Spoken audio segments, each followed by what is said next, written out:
Welcome back to my channel WB aspirants. সবাই কেমন আছো? আশা করি ভালো আছো। আজকে আমাদের বিষয় এবিটিএ মাধ্যমিক টেস্ট পেপার 2021-22 থেকে 596 পেজের ম্যাথামেটিক্সের এমসিকিউ। সবাই দেখে থাকো ডাব্লিউবি অ্যাসপিরেন্টস। দিয়েছে যে √3 - √2 to the power x equal to √3 + √2 to the power 2 হলে এক্স এর মান কত আমাদের বের করতে দেওয়া হয়েছে। তাহলে এটাকে আমরা কি লিখতে পারি যে বা √3 - √2 বাই কী করবো আমরা, যে নিচে একটা √3 + √2 দিয়ে গুণ করলাম, ঠিক ওপরেও একটা √3 + √2 দিয়ে গুণ করলাম, to the power x equal to কী পাচ্ছি যে √3 + √2 টু দি পাওয়ার 2।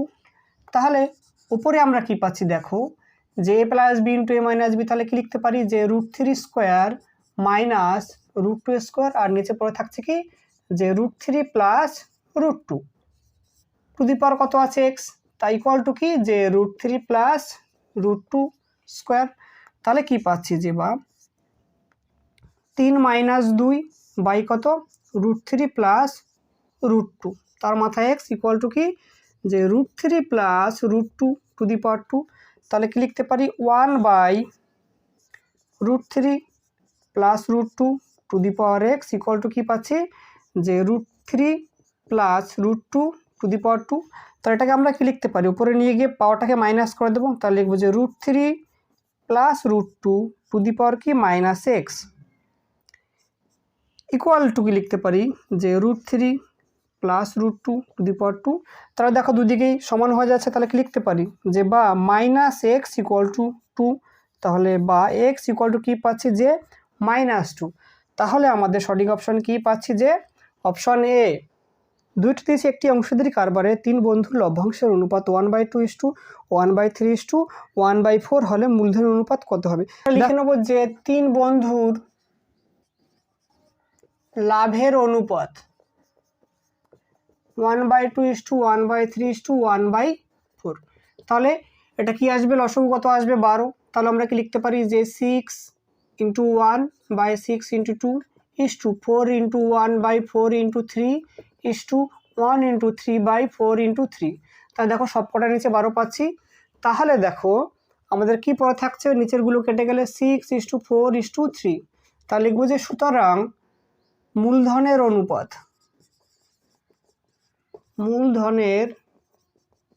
অনুপাত ইকুয়াল টু কি 6 = 4 = 3, অর্থাৎ কি পাচ্ছি যে অপশন সি পাচ্ছি। আমাদের তিনটা দিয়েছে যে ত্রিভুজ এবিসি এর পরিকেন্দ্র ও কোণ OAB = 50 ডিগ্রি হলে কোণ ACB এর মান কত। তাহলে আমরা একটা ত্রিভুজ এঁকে নিলাম, তার একটা পরিবৃত্ত অঙ্কন করলাম এবং পরিবৃত্তের কেন্দ্র কি আছে ও আছে, এবং আমাদের বলা আছে কোণ OAB = কত 50 ডিগ্রি। আমরা কি করলাম ও আর বি যুক্ত করলাম। তাহলে আমরা কি লিখতে পারি যে ত্রিভুজ AOB এর কি পাচ্ছি যে অ্যাঙ্গেল OAB = বলা আছে কত আমাদের যে 50 ডিগ্রি। আর কি বলতে পারি যে অ্যাঙ্গেল OAB = অ্যাঙ্গেল OBA। কেন? কারণ হচ্ছে OA = OB, এরা একই বৃত্তের ব্যাসার্ধ। OA = OB কি লিখবো ইকুয়াল টু যে একই বৃত্তের ব্যাসার্ধ, একই বৃত্তের ব্যাসার্ধ। তার মানে কি এই যে আমাদের ট্রায়াঙ্গেলটা AOB কি একটা সমদ্বিবাহু ত্রিভুজ হলো। তাহলে আমরা কি পেয়ে গেলাম, লিখতে পারি যে সুতরাং OBA = কত 50 ডিগ্রি।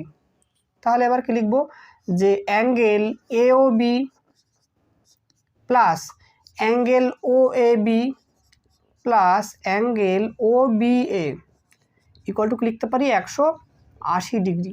কারণ কি যে কোনো ত্রিভুজের তিনটি অন্তঃকোণের সমষ্টি কত হয় 180 ডিগ্রি হয়।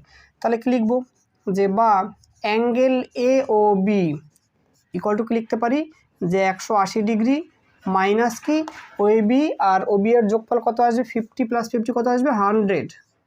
তাহলে কি পাচ্ছি ইকুয়াল টু যে আমরা 80 ডিগ্রি। তাহলে এবার একটা জিনিস খেয়াল করো, আমরা পাচ্ছি কি যে AOB কেন্দ্রস্থ কোণ এবং ACB কি পরিধিস্থ কোণ বা বৃত্তস্থ কোণ। আমরা কি জানি কেন্দ্রস্থ কোণ পরিধিস্থ কোণের কি দ্বিগুণ হয়, তাহলে কি লিখতে পারি যে সুতরাং angle A O B equal to কি যে 2 ইন্টু অ্যাঙ্গেল এসিবি। তাহলে সাইডে কি লিখে দেব যে কেন্দ্রস্থ কোণ পরিধিস্থ কোণের দ্বিগুণ, পরিধিস্থ কোণের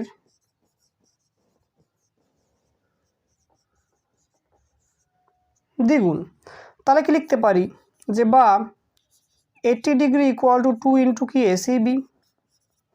তাহলে বা ACB equal to 80 degree by 2, তাহলে কত পাচ্ছি আমরা 40 ডিগ্রি। সুতরাং কোণ এসিবি ইকুয়াল টু কত 40 ডিগ্রি, অর্থাৎ আমরা অপশন কি পাচ্ছি যে অপশন বি। আমাদের চারটা দিয়েছে যে একটি শঙ্কুর আয়তন ও পার্শ্বতলের ক্ষেত্রফলের সাংখ্যমান সমান, তাহলে উহার উচ্চতা এবং ব্যাসার্ধের সম্পর্ক নির্ণয় করো। তাহলে কি লিখব যে ধরি শঙ্কুর ব্যাসার্ধ ও উচ্চতা যথাক্রমে আর একক ও এইচ একক। যেহেতু বলা আছে এদের আয়তন এবং পার্শ্বতলের ক্ষেত্রফলের সাংখ্যমান সমান, তাহলে আমরা কি লিখতে পারি যে প্রশ্ন মতে শঙ্কুর আয়তন কি যে 1/3 পাই আর স্কোয়ার এইচ ইকুয়াল টু কি পার্শ্বতলের ক্ষেত্রফল মানে কি যে পাই ইন্টু আর ইন্টু এল। এবার কি ধরো যদি এটা একটা শঙ্কু হয় তাহলে এটা শঙ্কুর উচ্চতা, এটা ব্যাসার্ধ এবং এটাকে বলা হচ্ছে কি আমাদের যে তির্যক উচ্চতা, এবং এখানে তির্যক উচ্চতার সাথে একটা কি সম্পর্ক পাই যে L equal to root over H square plus R square হয়। পাই আর দিয়ে ভাগ করি তাহলে কি পাই যে একটা আর পরে থাকবে এইচ পরে থাকবে বাই কত 3 ইকুয়াল টু এল এর মান বসাবো কত H square plus R square. তাহলে দেখো এই রুট তুলতে গেলে কি আমাদের উভয় পক্ষ বর্গ করতে হবে, তাহলে কি পাবো যে বা আর স্কোয়ার এইচ স্কোয়ার বাই কত 9 ইকুয়াল টু কি যে H square plus R square পাচ্ছি। তাহলে আমরা কি লিখতে পারি যে বা 1/9 ইকুয়াল টু কি আসবে যে H square by R square H square plus R square by H square R square. তাহলে কি পাচ্ছি যে বা 1/9 ইকুয়াল টু 1/আর স্কোয়ার প্লাস 1/এইচ স্কোয়ার। তাহলে ঘুরিয়ে লিখলে কি যে 1/আর স্কোয়ার প্লাস 1/এইচ স্কোয়ার ইকুয়াল টু 1/9। তাহলে দেখো আমাদের এখানে যে সম্ভাব্য যে অপশনগুলো দিয়েছে এখানে কোনো অপশনেই আমরা কিন্তু পাচ্ছি না, তাহলে কি আসবে এটা অপশন ডি কোনোটি না।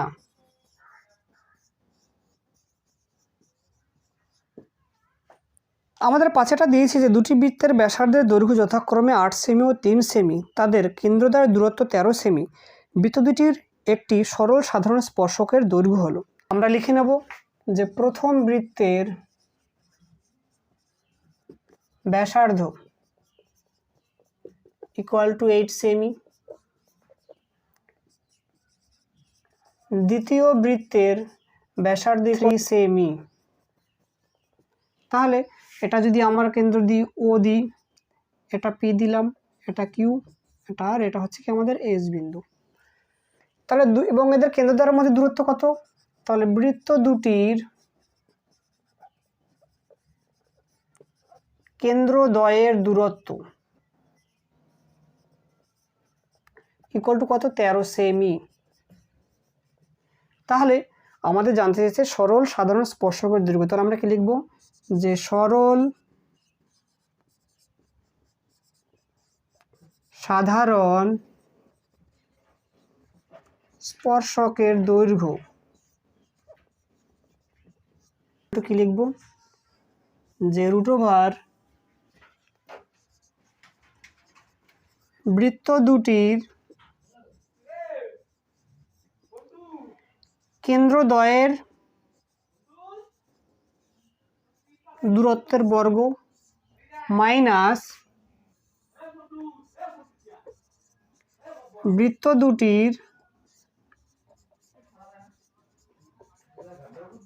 ব্যাসার্ধের অন্তর্ফলের কি যে স্কোয়ার। তাহলে এদের কেন্দ্র দ্বারা দূরত্ব কত আছে আমাদের, যে 13 সেমি দেওয়া আছে, 13 স্কোয়ার মাইনাস কি বৃত্ত দুটির ব্যাসার্ধের অন্তর্ফলের বর্গ। তাহলে অন্তর্ফল কি হবে, যে 8 - 3 স্কোয়ার। তাহলে আমরা কি পাচ্ছি যে 169। 8 থেকে 3 গেলে কত থাকে 5, তাহলে 5 স্কোয়ার মানে কত আমাদের যে 25। তাহলে 169 থেকে 25 গেলে থাকে 144। তাহলে কি 140 কার বর্গ হয়, 12 বর্গ। তাহলে কি পাচ্ছি আমরা যে 12 পাচ্ছি সেমি। তাহলে আমাদের সঠিক অপশন কি, যে অপশন ডি। 6টা দিয়েছে বার্ষিক 1% সরল সুদের হারে কোনো মূলধনের y বছরের মোট সুদ XYZ/25 টাকা হলে মূলধনের পরিমাণ নির্ণয় করতে দেওয়া হয়েছে। তাহলে আমরা লিখে নেব, ধরি মূলধন ইকুয়াল টু কি পি টাকা,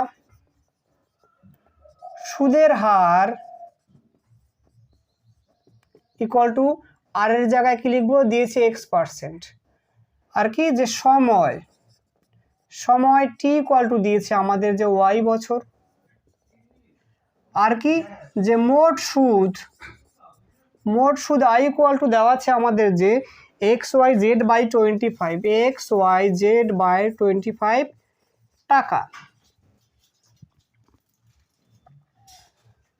আমরা কি জানি যে I ইকুয়াল টু PRT/100 হয়। তাহলে আমরা লিখতে পারি যে I equal to PRT/100।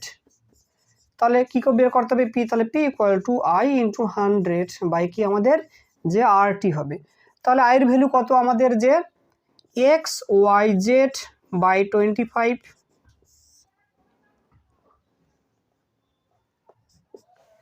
Into কি আছে আমাদের 100 আছে, বাই কি আছে RT, আর এর মান কত X আর T এর মান কত Y।